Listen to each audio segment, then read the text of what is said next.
Hello everyone, welcome to exam mode. I am Shubham Verma और आज हम फंडामेंटल राइट्स कवर करने वाले हैं। ये आपकी वीडियो नंबर 3 है।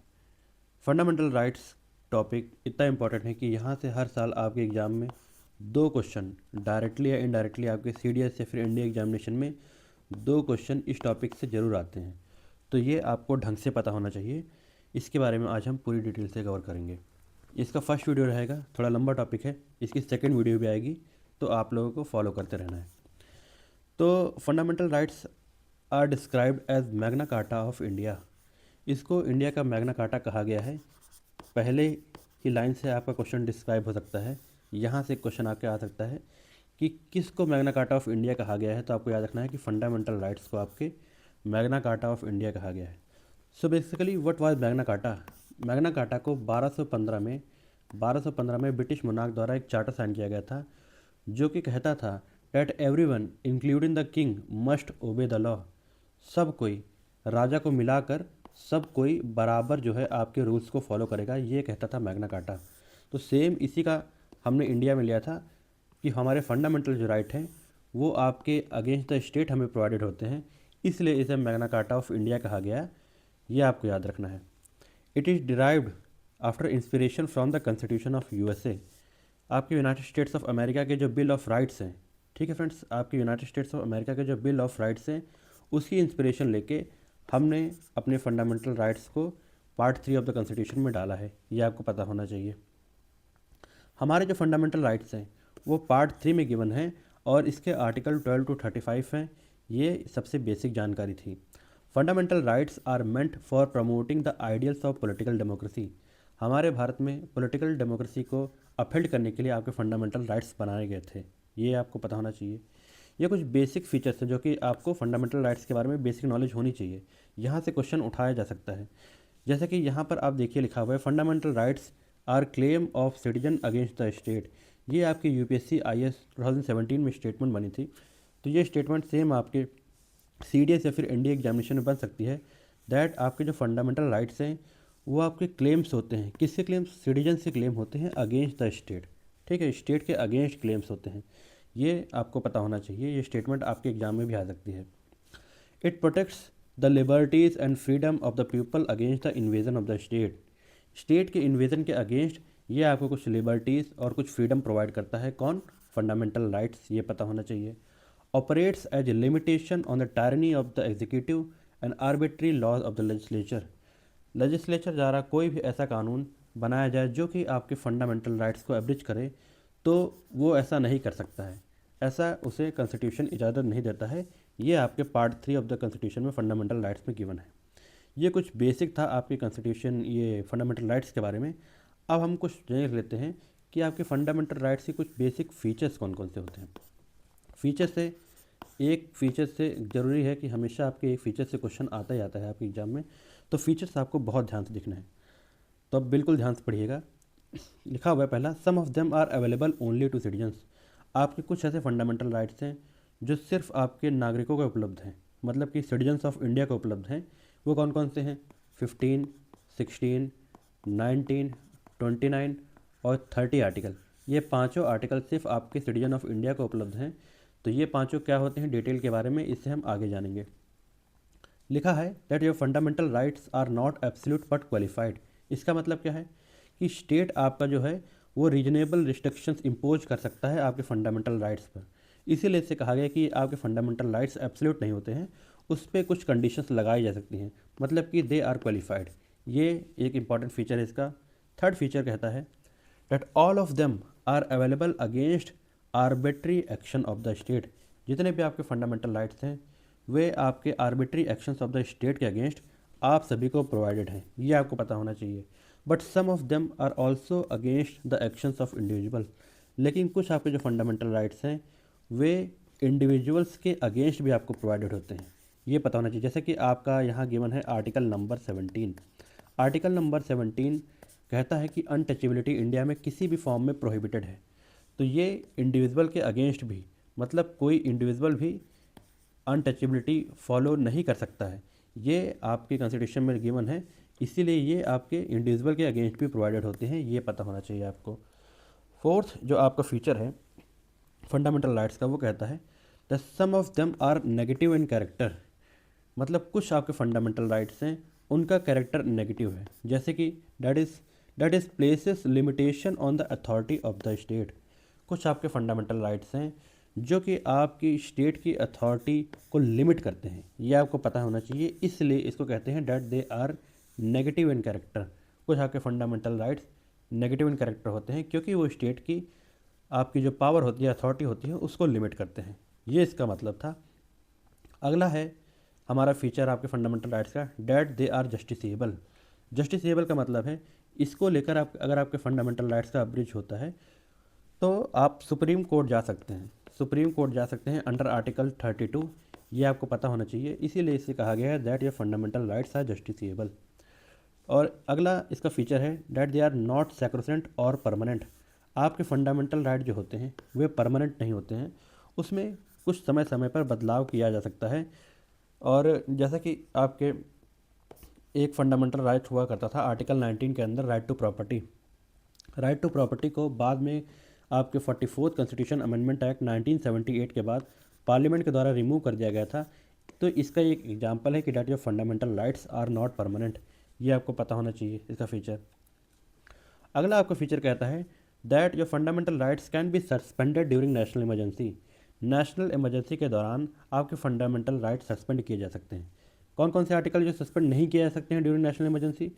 वे आपके आर्टिकल हैं आर्टिकल नंबर 20 और आपका आर्टिकल नंबर 21। ये आपको पता होना चाहिए। फर्दर इसमें एक चीज़ और लिखी गई है दैट आर्टिकल 19 के जो 6 प्रोविजंस हैं, आर्टिकल 19 के जो 6 प्रोविजंस हैं वो आपके तभी सस्पेंड किए जा सकते हैं जब इमरजेंसी भारत में डिक्लेयर करी गई हो on the grounds of war और एक्सटर्नल एग्रेशन। जब वॉर और एक्सटर्नल एग्रेशन हो तभी आपके आर्टिकल 19 के प्रोविजन सस्पेंड किए जा सकते हैं। अदरवाइज आपका आर्टिकल नंबर 19 भी सस्पेंड नहीं किया जा सकता है along with article number 20 and 21। ये इंपॉर्टेंट था, आपको पता होना चाहिए। लास्ट आपका जो फीचर है आपके फंडामेंटल राइट्स का, वो कहता है that their application can be restricted while martial law is in force in any area। आपके फंडामेंटल राइट्स का जो आप फॉलो करते हैं, उसका फ़ायदा उठाते हैं, उस पर रिस्ट्रिक्शन लगाए जा सकते हैं जब किसी एरिया में मार्शल लॉ प्लेस्ड है। कोई एरिया अगर मार्शल लॉ के अंडर में है तब फंडामेंटल राइट्स का आप फुली इंजॉयमेंट नहीं कर सकते हैं, ये आपको पता होना चाहिए। तो ये कुछ फीचर्स थे आपके फंडामेंटल राइट्स का, इससे आपके एग्ज़ाम में क्वेश्चन डेफिनेटली आता है, तो ये फीचर्स आपको पता होने चाहिए। अब हम देखते हैं कि इसमें हमने ऊपर पढ़ा था कि आपके fundamental rights are provided against the state. ठीक है, अगेंस्ट द स्टेट आपके प्रोवाइडेड होते हैं। तो अब आपको पता होना चाहिए कि आखिर ये स्टेट होता क्या है। तो फंडामेंटल राइट्स जो गिवन है उसमें डेफिनेशन ऑफ स्टेट है, मतलब कि वो कौन से स्टेट होंगे, स्टेट में कौन कौन सी बॉडी आपके आती हैं जिसके अगेंस्ट आपको फंडामेंटल राइट्स प्रोवाइडेड हैं, वे आपके आर्टिकल नंबर 12 में गिवन है। आर्टिकल नंबर 12 कहता है that every executive and legislative organs of the union government and state government comes under the definition of state। जितने भी आपके एग्जीक्यूटिव और लेजिस्लेटिव ऑर्गन्स होते हैं बोथ ऑफ यूनियन और स्टेट गवर्नमेंट, ये आपके स्टेट के अंडर में आते हैं। ये इसकी फर्स्ट प्रोविजंस है। सेकंड प्रोविजन कहता है दैट ऑल लोकल अथॉरिटीज़, जितने भी आपकी लोकल अथॉरिटीज़ इंडिया में हैं, जैसे कि म्यूनसिपैलिटीज़ हो गई, पंचायत हो गई, डिस्ट्रिक्ट बोर्ड्स हो गए, ट्रस्ट हो गए जो गवर्नमेंट के द्वारा रन किए जाते हैं, ये सभी भी आपके स्टेट के डेफिनेशन में आते हैं। थर्ड इसमें दिया गया है all other authorities that is statutory and non statutory authorities like LIC, ONGC, SAIL. ये जो भी आपकी एग्जीक्यूटिव और स्टैट्यूटरी और नॉन स्टैट्यूटरी बॉडी हैं जैसे कि LIC, ONGC एंड सेल, ये भी आपके स्टेट के डेफिनेशन के अंडर में आते हैं। इसमें एक पॉइंट और लिखा है even a private body working under the state falls under the definition of state. कोई बॉडी आपकी प्राइवेट बॉडी है और वो गवर्नमेंट ऑफ इंडिया या फिर गवर्नमेंट ऑफ स्टेट के अंडर में काम कर रही है, तो जब तक वो उसके अंडर में काम कर रही है तो वो भी आपके स्टेट के अंडर में ही आता है। ये आपको पता होना चाहिए। जैसे कि आपकी कंपनी है लार्सन एंड ट्यूब्रो, L&T आपके मेट्रोज, मोस्टली मेट्रो प्रोजेक्ट बनाते हैं, तो जब तक वो गवर्नमेंट के अंडर में प्रोजेक्ट में काम कर रही है तब तक वो भी आपके स्टेट का हिस्सा है। ये आपको पता होना चाहिए। स्टेट की डेफिनेशन आपके आर्टिकल नंबर 12 में गिवन है। ठीक है दोस्तों। तो अगला हमारा आर्टिकल कहता है, आर्टिकल नंबर 13 कहता है laws inconsistent with the fundamental rights, आपके वो सारे के सारे राइट्स जो लॉ बनाए गए हैं जो आपके फंडामेंटल राइट्स के अगेंस्ट जाते हैं, तो उनका क्या होगा। आर्टिकल 13 डिक्लेयर करता है that all laws that are inconsistent with the fundamental right shall be void. वे सारे आपके जितने भी लॉज हैं वो निरस्त हो जाएंगे, वो ख़त्म हो जाएंगे, ऐसा आपके आर्टिकल नंबर 13 में गिवन है। डॉक्ट्रिन ऑफ जुडिशियल रिव्यू भी इसे कहते हैं, मतलब कि उस चीज़ को लेके आप सुप्रीम कोर्ट जा सकते हैं और सुप्रीम कोर्ट बाद में उस लॉ को नल एंड वॉइड कर देगा। ये पावर आपके सुप्रीम कोर्ट को दी गई है। ठीक है फ्रेंड्स, सुप्रीम कोर्ट ने सेम यही बात केशवानंद भारती केस जो आपके 1973 में हुआ था उसमें कहा था कि constitution amendment act can be challenged on the ground that it violets a fundamental right that forms a part of basic structure of the constitution. आपके जो कॉन्स्टिट्यूशन अमेंडमेंट एक्ट जो आपके फंडामेंटल राइट को अब्रिज करते हैं उसको लेके आप सुप्रीम कोर्ट जा सकते हैं, जो कि फंडामेंटल राइट्स आपके basic structure of the constitution में है। इसके बाद सुप्रीम कोर्ट क्या करेगा, उस कानून को वॉइड करार कर देगा, मतलब can be declared void bye supreme court. ये पता होना चाहिए, कोई भी कानून आपके फंडामेंटल राइट्स को एब्रिज नहीं कर सकता है। ये बेसिक चीज़ थी जो कि आर्टिकल नंबर 13 में गिवन थी। अब यहाँ से हमारे शुरू होते हैं फंडामेंटल राइट्स के आर्टिकल। ठीक है, जहाँ से आपकी बेसब्री से इंतजार था चीज़ का, अब वो आ गया है। तो पहले हमें बेसिक स्ट्रक्चर या फिर बेसिक ढांचा बनाना जरूरी था, जो मैंने आपको बता दिया है। ठीक है फ्रेंड्स, तो अब हम एक एक करके आपके फंडामेंटल राइट डिस्कस कर लेते हैं।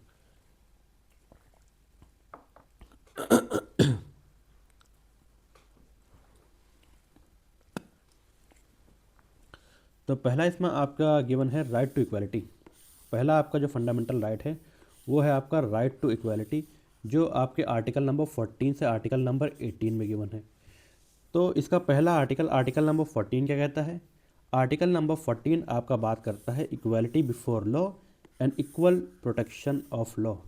मतलब कि कानून की नज़रों में चाहे आप राजा हो या फिर आप रंक हो, चाहे आप प्रेसिडेंट हो, चाहे फिर आप नॉर्मल सिटीजन हो, आप सभी कानून के नज़रों में बराबर हैं।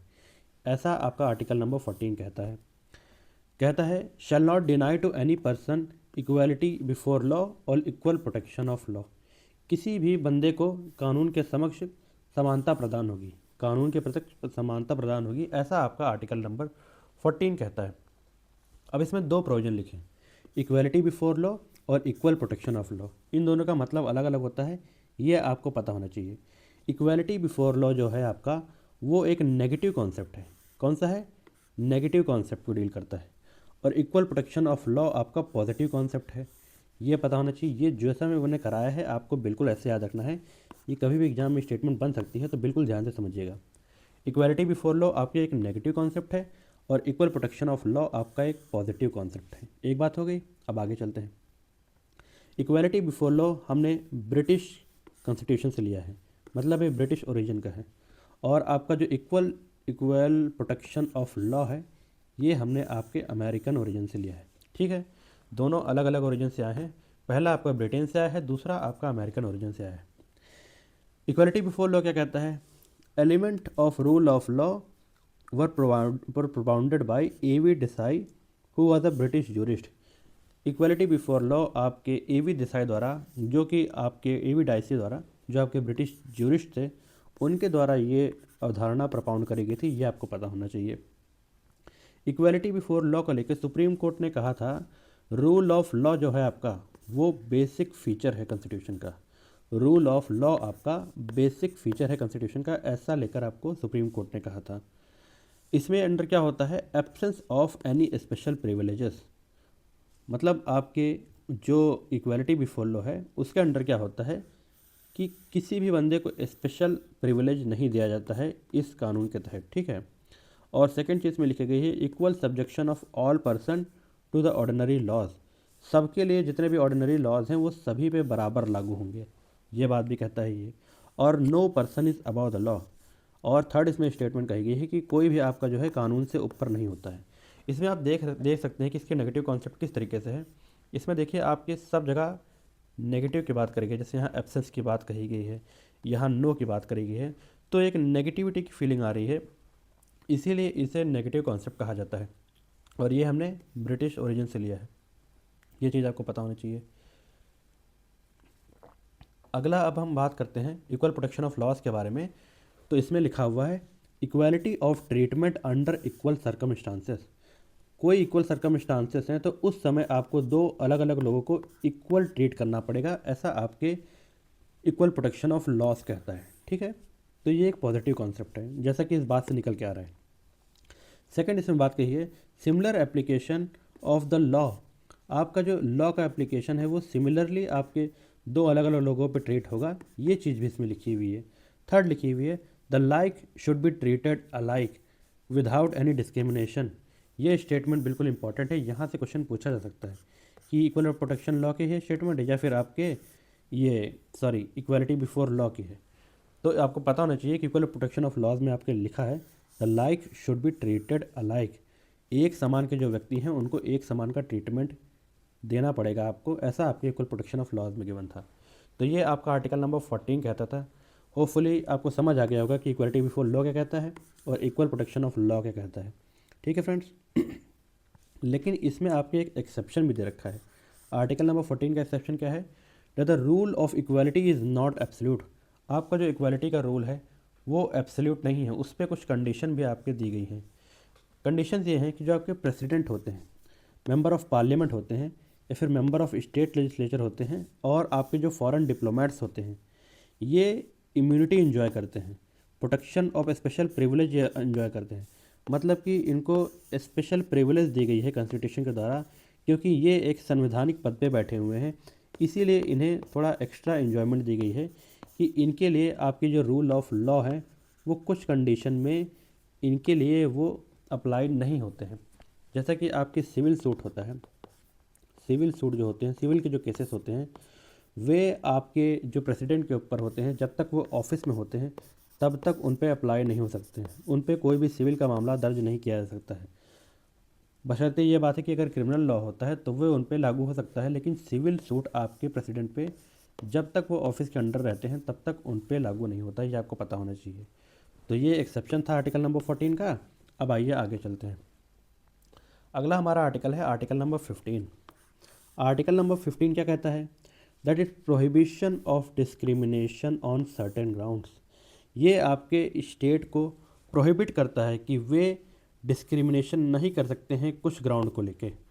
ठीक है, state shall not discriminate against any citizen.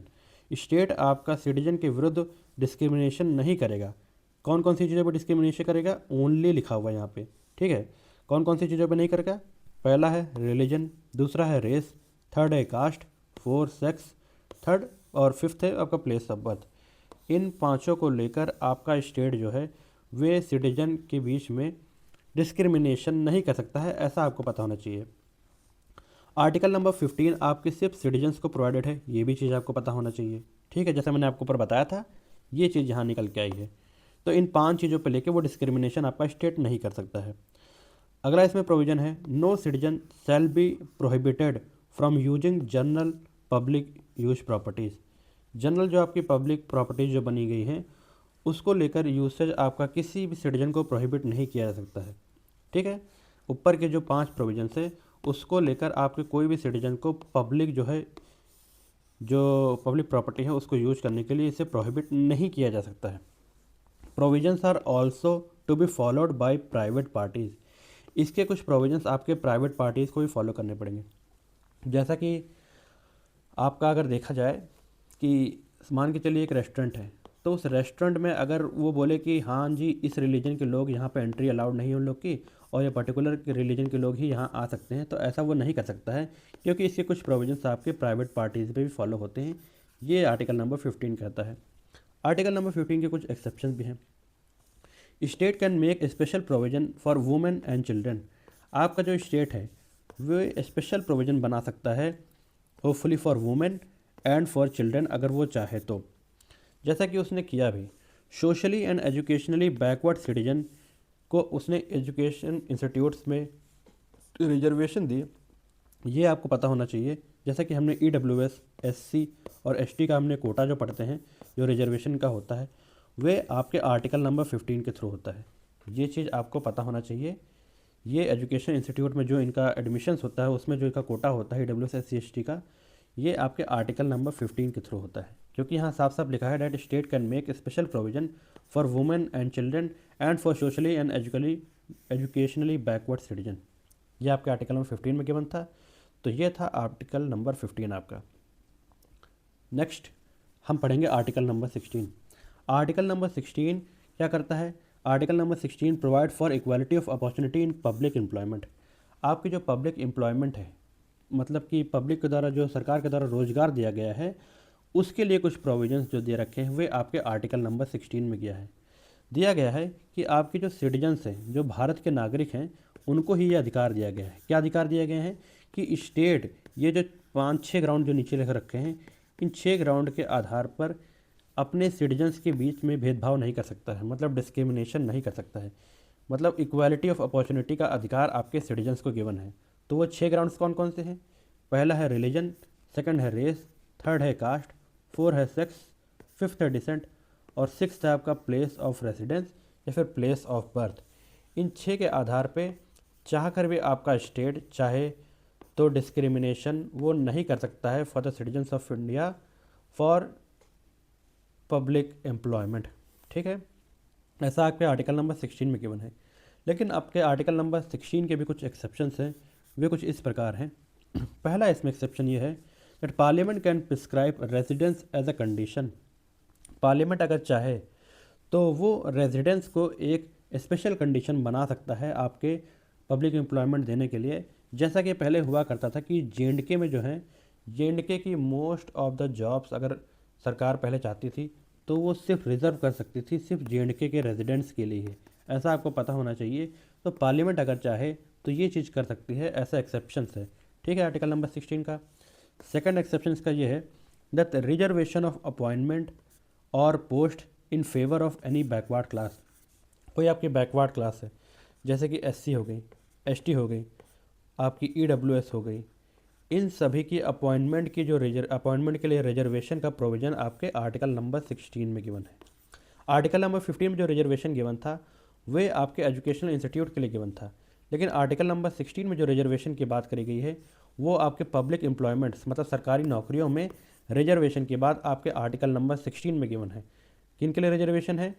In the for the favour of any backward class. वो 3 बैकवर्ड क्लास मैंने आपको बताई, ओबीसी, एससी, एसटी, ईडब्ल्यूएस, इन सभी का रिजर्वेशन आपके आर्टिकल नंबर 16 के थ्रू गिवन है। ये आपको पता होना चाहिए। थर्ड इसमें प्रोविज़न जो है आपके इनपुट किया गया था 2019 में through 103rd amendment act. 103rd amendment act आपको 2019 में आया था और ये आपका 10% रिजर्वेशन की बात करता है to the EWS. Economically weaker sections को इस प्रोविज़न के थ्रू 10% रिजर्वेशन गिवन दिया गया था। ये आपको पता होना चाहिए। इन सिविल एंड सर्विसेज और इन गवर्नमेंट ऑफ इंडिया, आपके गवर्नमेंट ऑफ इंडिया के अंडर में जो सर्विसेज हैं उसको लेकर रिजर्वेशन ईडब्ल्यूएस के आपके 103rd अमेंडमेंट एक्ट 2019 में गिवन था, 10% रिजर्वेशन दिया गया था। ये आपको पता होना चाहिए। तो ये चीज़ें आपके आर्टिकल नंबर 16 में गिवन थी। तो अब हमने आर्टिकल नंबर 16 कंप्लीट कर दिया है। अब चलते हैं आर्टिकल नंबर 17 की ओर। आर्टिकल नंबर 17 आपका एबॉलिशन ऑफ अनटचेबिलिटी के बारे में बात करता है। मतलब कि इंडिया में अनटचेबिलिटी किसी भी फॉर्म में अलाउड नहीं है, ऐसा आपको पता होना चाहिए। ये एब्सोल्यूट है, मतलब किसी भी फॉर्म में अनटचेबिलिटी अलाउड नहीं है। ये आपको पता होना चाहिए that it forbids it's practice in any form. किसी भी फॉर्म में इंडिया में आपकी अनटचेबिलिटी अलाउड नहीं है। ये आर्टिकल नंबर 17 में गिवन है। अनटचेबिलिटी, इसमें आपको ये प्रोविजन पता होना चाहिए कि untouchability is not defined in the constitution. कल को अगर स्टेटमेंट अगर आ जाती है एग्जाम में कि is untouchability allowed in constitution और नॉट, तो आपको पता होना चाहिए कि आपके कॉन्स्टिट्यूशन में अनटचेबिलिटी के बारे में कोई डेफिनेशन नहीं दे रखी है। ठीक है, ये आपके कॉन्स्टिट्यूशन में कोई डेफिनेशन नहीं दे रखी है। सुप्रीम कोर्ट ने कहा है that it is also available against the private individual.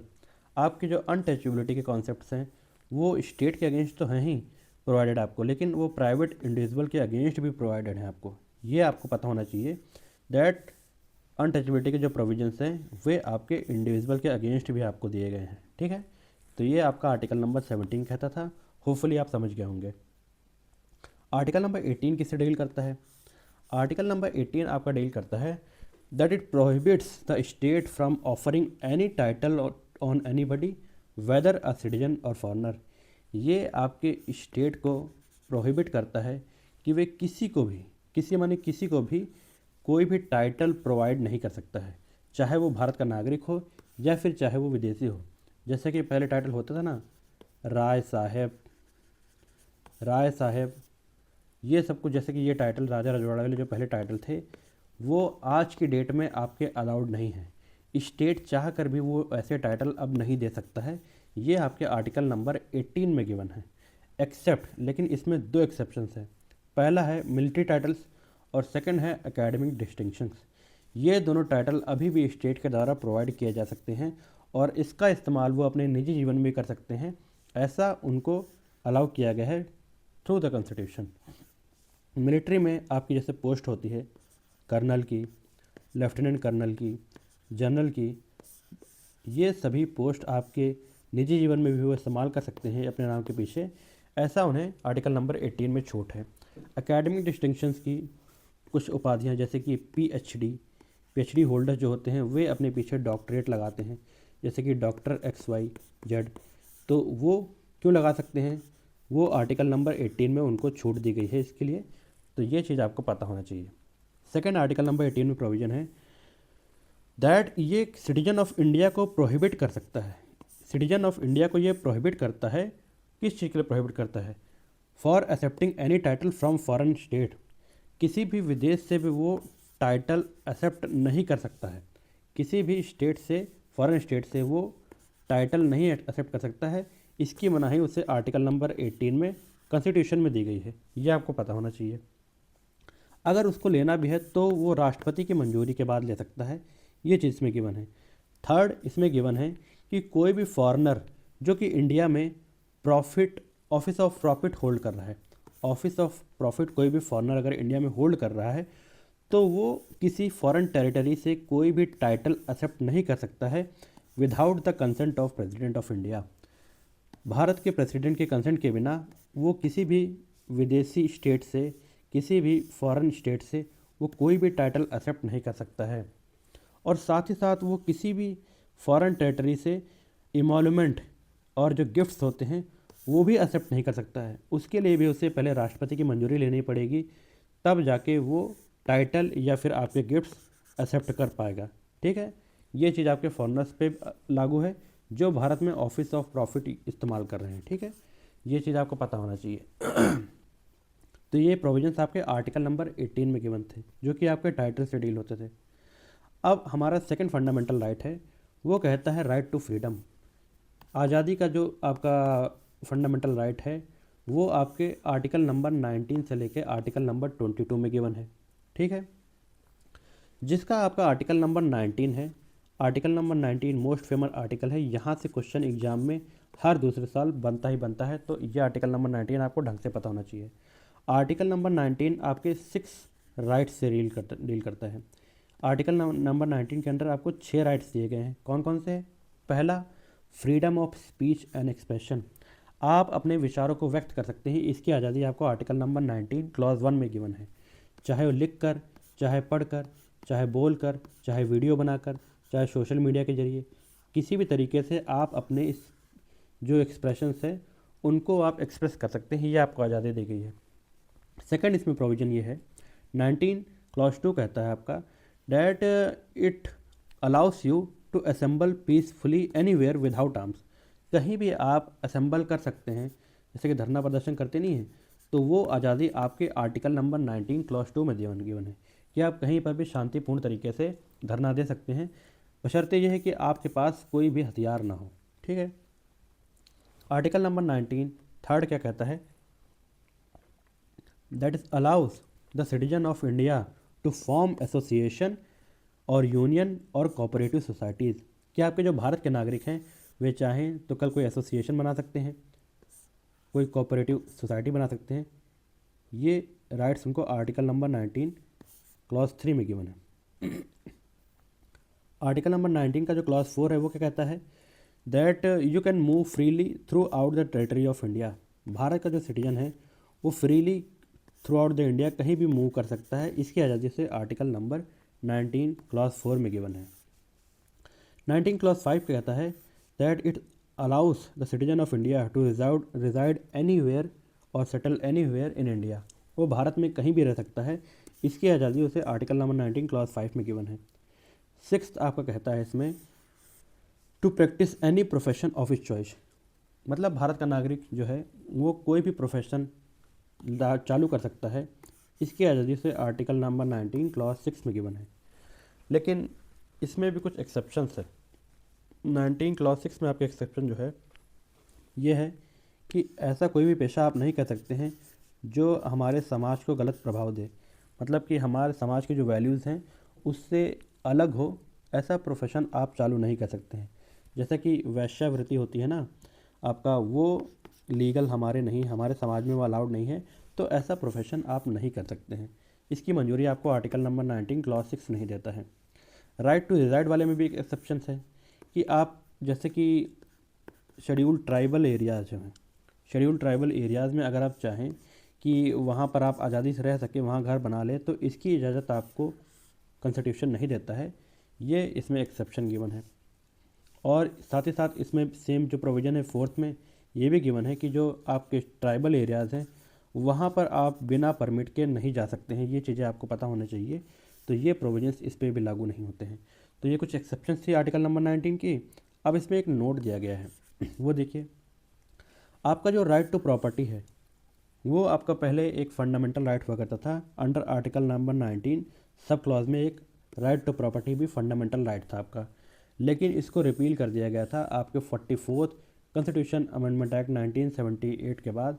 उसके बाद अब ये महज एक कानूनी अधिकार था, महज एक ऑर्डिनरी लॉ था आपका, जो कि आपके आर्टिकल नंबर 300A में अब हो गया है। ठीक है, पहले ये आपका फंडामेंटल राइट था, लेकिन अब ये जस्ट एक नॉर्मल आपका राइट है, ये आपको पता होना चाहिए। ठीक है, it is not a constitutional right but आपका एक नॉर्मल अधिकार है। कौन सा? राइट ऑफ प्रॉपर्टी, ये आपको पता होना चाहिए। अब इसमें एक प्रोविज़न और दिया है that state can impose reasonable restrictions on your fundamental right given under article number 19। Article number 19 के अंदर जो आपके राइट्स गिवन है उस पर स्टेट चाहे तो कुछ रीजनेबल रिस्ट्रिक्शन लगा सकता है, जैसे कि एग्जांपल आपका सेक्शन 144। तो अगला हमारा आर्टिकल है वो article number 20। Article number 20 gives you protection in respect of conviction for an offence. अगर आपने कोई अपराध किया है, मान के चलिए भारत का वो नागरिक है या फिर वो फॉरेनर है, अगर उन्होंने कोई अपराध किया है तो उनको कुछ प्रोटेक्शन है। कौन कौन सी प्रोटेक्शन उनके अंडर है? दैट उनको आर्बिट्री पनिशमेंट और एक्सेसिव पनिशमेंट नहीं दी जा सकती है। ये आपके आर्टिकल नंबर 20 में गिवन है। इसके 3 प्रोविजंस फॉलो होते हैं, मतलब कि ये 3 प्रोविजंस बताते हैं कि आपको एक्सेसिव पनिशमेंट या फिर आर्बिट्री पनिशमेंट नहीं दी जाएगी आर्टिकल नंबर 20 के तहत। वो कौन कौन से प्रोविजंस हैं? No ex post facto law, मतलब कि आपको किसी भी ऐसे कानून के तहत आपको सज़ा नहीं दी जाएगी जो कानून उस प्रेजेंट टाइम में जब आपने वो अपराध किया है तब लागू ना हो। मान के चलिए वो पुराना कोई कानून था जो अब obsolete हो गया है, जो अब रूल में या फिर करंट टाइम में उसका कोई अस्तित्व नहीं है, उस नियम के तहत आपको सज़ा नहीं दी जाएगी। आपको सज़ा उसी के तहत दी जाएगी जो कानून प्रेजेंट टाइम में लागू है, उसके तहत ही आपको सज़ा दी जा सकती है। जिसके लिए आपने वायलेशन किया है उसी के तहत आपको सज़ा दी जाएगी, और जितना प्रावधान उस मतलब कानून में लिख रखा है कि इतने साल की सज़ा होगी उतने ही सालों की आपको सज़ा होगी, ऐसा आपके no ex post facto law में गिवन है। ये आपको पता होना चाहिए। नो डबल जेओपार्डी क्या कहता है? ये कहता है कि सेम जो आपने अपराध किया है उसके लिए आपको 2 बार सज़ा नहीं हो सकती है, मतलब कि एक क्राइम की सज़ा सिर्फ एक ही बार दी जा सकती है। ये आपके नो डबल जेओपार्डी का नियम कहता है। ये चीज़ इसमें गिवन है। नो सेल्फ इंक्रिमिनेशन, ये कहता है कि जो आपका कन्विक्टेड पर्सन है उसको आप फोर्स नहीं कर सकते हैं to become a witness against himself, मतलब उसको खुद के खिलाफ आप गवाही देने के लिए मजबूर नहीं कर सकते हैं। ये आपका नो सेल्फ इंक्रिमिनेशन का क्लॉज कहता है। तो ये तीनों प्रोविजंस आपके आर्टिकल नंबर 20 में गिवन है टू अ कन्विक्टेड पर्सन, ये आपको पता होना चाहिए। और ये बोथ आपके सिटीजन और फॉरेनर दोनों पर लागू होते हैं। ठीक है, अगला हमारा आर्टिकल है आर्टिकल नंबर 21। आर्टिकल नंबर 21 क्या कहता है? That is grants protection of life and personal liberty.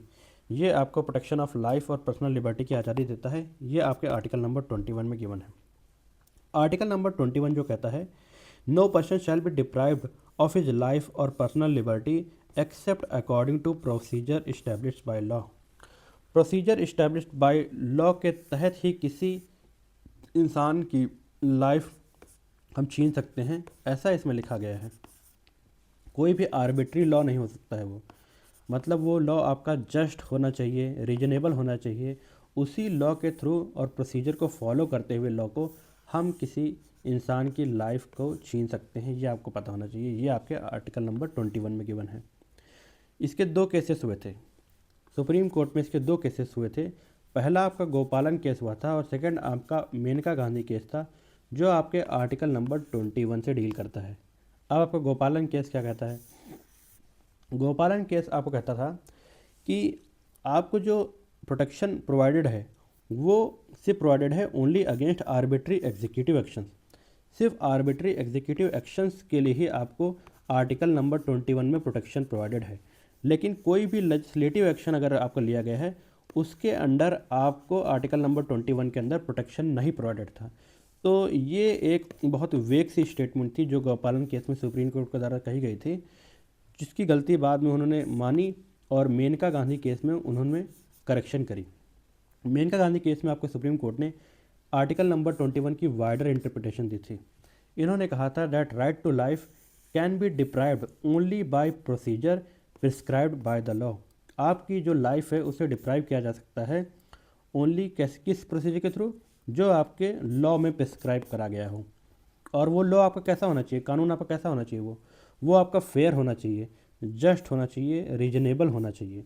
ठीक है, तो उसने due process of the law की बात कही इसमें। इस केस में मेनका गांधी केस में आपके ड्यू प्रोसेस ऑफ लॉ की बात कही गई थी। ये पूछ लेता है एग्जाम में कि ये ऐसी चीज़ किस में कही गई थी, तो आपको पता होना चाहिए कि वो मेनका गांधी केस में कही गई थी। ठीक है, उसी कानून के तहत आपका लाइफ डिप्राइव करी जा सकती है किसी सिटीजन की through the procedure prescribed by the law, और वो लॉ आपका फेयर, जस्ट एंड रीजनेबल होना चाहिए। इसी को ड्यू प्रोसेस ऑफ लॉ कहते हैं। ठीक है, अब आगे इसमें लिखा गया है that right to live with human dignity not mere survival. ये भी आपके आर्टिकल नंबर 21 के डेफिनेशन में आता है कि आपको जो जीवन जीने का जो अधिकार है वो एक डिग्निटी के साथ आप जीवन आप जिएं, ऐसा आपको राइट देता है आर्टिकल नंबर 21। मेयर वो आपका सिर्फ सर्वाइवल के अंडर नहीं आता है, सिर्फ नॉर्मल एक ज़िंदगी नहीं बल्कि आपको डिग्निटी के साथ जीने का अधिकार है, ये आपका आर्टिकल नंबर 21 कहता है। आर्टिकल नंबर 21 में एक क्लॉज और है that it's give a safeguard to the person who marries. ठीक है, जो आपका इंसान शादी करता है उसको राइट टू मैरी, मतलब उसको शादी करने का अधिकार है। इसकी सेफ गार्ड आपके आर्टिकल नंबर 21 में प्रोवाइडेड है और ये आपका राइट टू लाइफ के अंडर आता है। सेम स्टेटमेंट आपकी यूपीएससी आईएएस 2019 में पूछी गई थी, तो ये स्टेटमेंट आपके सीडीएस या फिर एनडीए एग्जाम में भी रिपीट हो सकती है, आपको पता होना चाहिए। Right to privacy is a part of right to life. ये आपका यूपीएससी 2018 में क्वेश्चन पूछा गया था कि आपका जो राइट टू प्राइवेसी है वो भी आपके राइट टू लाइफ का पार्ट है। अब मुझे आपको कमेंट सेक्शन में ये बताना है कि राइट टू प्राइवेसी आपके सुप्रीम कोर्ट ने कौन से केस में कहा था कि राइट टू लाइफ है। ठीक है, उस केस का नाम आप कमेंट सेक्शन में मुझे बताइए। आर्टिकल नंबर 21 में सेम प्रोविज़न एक और दिया गया है आर्टिकल नंबर 21A के थ्रू।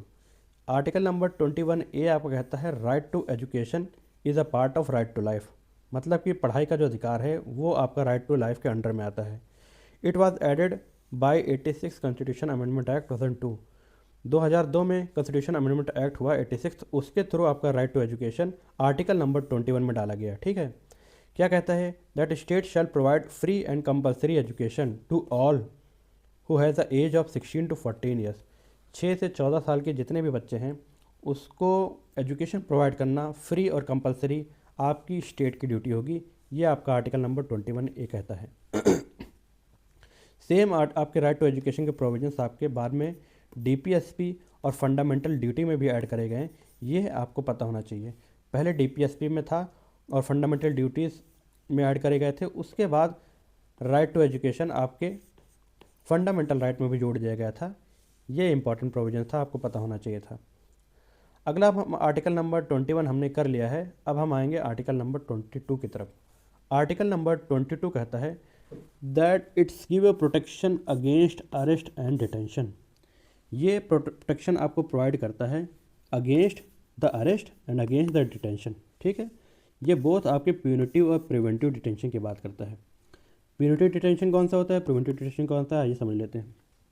प्यूनिटिव डिटेंशन वो होता है कि जो अपराध आप कर चुके हैं उसके बाद आपको कानून के समक्ष आपको कुछ प्रोटेक्शन प्रोवाइडेड है। किसके लिए, जो अपराध आप कर चुके हैं। ठीक है, तो ये प्यूनिटिव के अंडर में आता है। और प्रिवेंटिव के अंदर में आता है कि अपराध आपने किया नहीं है लेकिन कानून को शक है कि आगे चल के आप वो अपराध कर सकते हैं, तो वो आपका प्रिवेंटिव डिटेंशन के अंडर में आता है। ठीक है, एक प्यूनिटिव होता है, एक प्रिवेंटिव होता है, दोनों का मतलब मैंने आपको समझा दिया। अब उनको क्या क्या राइट्स दिए गए हैं, उनको दिया गया है right to be informed of the ground of the arrest. जिस बात के लिए उनको डिटेन किया गया है, अरेस्ट किया गया है, वो जानने का अधिकार उनको है। ठीक है, उनको राइट टू बी इन्फॉर्म्ड है, ऐसा आपके आर्टिकल नंबर 22 में गिवन है। ये कहता है right to consult a lawyer. जो आपके डिटेनी बंदे हैं, जो लोग को आपको हिरासत में लिया गया है, उनके पास अधिकार होगा कि वो अपने मनपसंद लॉयर या फिर मनपसंद वकील जो हैं उनसे कानूनी सलाह ले सके, ताकि वो इस जाल से बाहर निकल सके। ये आपको पता होना चाहिए, ऐसा अधिकार उनको गिवन है। थर्ड आपका प्रोविजंस में कहता है right to be produced before magistrate within 24 hour. जो बंदे को जिसको डिटेन किया गया है उसके पास ये अधिकार होता है कि उसको 24 घंटे के अंदर आपके मजिस्ट्रेट के समक्ष आपको प्रोड्यूस करना पड़ेगा। पुलिस को उसे 24 घंटे के अंदर मजिस्ट्रेट के सामने पेश करना पड़ेगा, ऐसा आपके आर्टिकल नंबर 22 में गिवन है। लेकिन यह दो लोग को अवेलेबल नहीं है, दो कैटेगरी के लोग इसमें नहीं आते हैं। वे कौन कौन से हैं, पहला आपका एनिमी एलियन। अगर कोई एनिमी एलियन पकड़ा गया है और साथ ही साथ जो लोग अंडर प्रिवेंटिव डिटेंशन हैं, जो लोग प्रिवेंटिव डिटेंशन के अंडर हैं, उनके लिए ये 24 घंटे का क्लॉज फॉलो नहीं होता है। ठीक है, ये आपको पता होना चाहिए। तो अब आपके उन लोग को सेफ गार्ड कौन कौन से प्रोवाइडेड है जो प्रिवेंटिव डिटेंशन के अंडर में आते हैं। जो लोग प्रिवेंटिव डिटेंशन में आते हैं उनको कौन कौन से सेफ गार्ड प्रोवाइडेड है। पहला ये इसमें ये प्रोविज़न है डैट अगर 3 महीने से ज़्यादा उसकी प्रिवेंटिव डिटेंशन को हो रहे हैं तो matter must be referred to advisory body. तो उसका मैटर आपको एक एडवाइजरी बॉडी को सौंप दिया जाएगा और वो एडवाइजरी बॉडी में एक आपका हाई कोर्ट का जज होना कंपलसरी है। एक हाई कोर्ट का जज होना कंपलसरी है उस एडवाइजरी बॉडी में, और वो एडवाइजरी बॉडी तय करेगी कि उसका प्रिवेंटिव डिटेंशन अब कंटिन्यू होना चाहिए या फिर अब ख़त्म कर देना चाहिए। ठीक है, डिटेंशन उसका कंटिन्यू तभी होगा जब आपकी एडवाइजरी बॉडी हाँ कर देगी। ये इसमें प्रोविज़न है। थर्ड इसमें प्रोविज़न ये है that grounds must be inform to the detainee. जो बंदा आपका डिटेन करा गया है उसको आपको ग्राउंड्स बताने होंगे कि कौन से ग्राउंड्स के अंडर उसको डिटेन किया गया है। ठीक है, और फोर्थ आपका ये दिया गया है opportunity to make representation against detainee को आपको अपॉर्चुनिटी प्रोवाइडेड है कि वो अपने अगेंस्ट जो भी उसके ऊपर चार्ज है उसके खिलाफ वो मुकदमा लड़ सके। ठीक है, उसके खिलाफ वो सबूत पेश कर सके, ऐसी अपॉर्चुनिटी डिटेनी को प्रोवाइडेड है। ये कुछ सेफ गार्ड आपके जो बंदा प्रिवेंटिव डिटेंशन में था उसको प्रोवाइडेड थे, ये आपको पता होना चाहिए। यहाँ सबसे मेन क्लॉज है 3 मंथ वाला, और एडवाइजरी बॉडी में एक हाई कोर्ट का जज जरूर होना चाहिए, ये आपको याद रखना है। तो ये था आर्टिकल नंबर आपका 22, और आज हम इस वीडियो को यहीं विराम करेंगे। आज हमने 2 फंडामेंटल राइट्स के बारे में और आपके फंडामेंटल राइट्स के जो फीचर्स हैं वो सीखा। ठीक है, तो ये चीज़ इंपॉर्टेंट थी। अब इसका सेकंड लेक्चर भी आएगा जो आपको फॉलो करना है, जिसमें आपका मैं पूरा फंडामेंटल राइट्स टोटल कंप्लीट करा दूंगा। ठीक है फ्रेंड्स, तो ये वीडियो अगर आपको अच्छी लगी हो तो इसे लाइक कीजिए और अपने दोस्तों के साथ शेयर कीजिए, और चैनल पर अगर आप नए हैं तो इसे ज़रूर सब्सक्राइब कीजिए। And stay tuned for the next video. मिलते हैं नेक्स्ट वीडियो में, तब तक के लिए जय हिंद, जय भारत।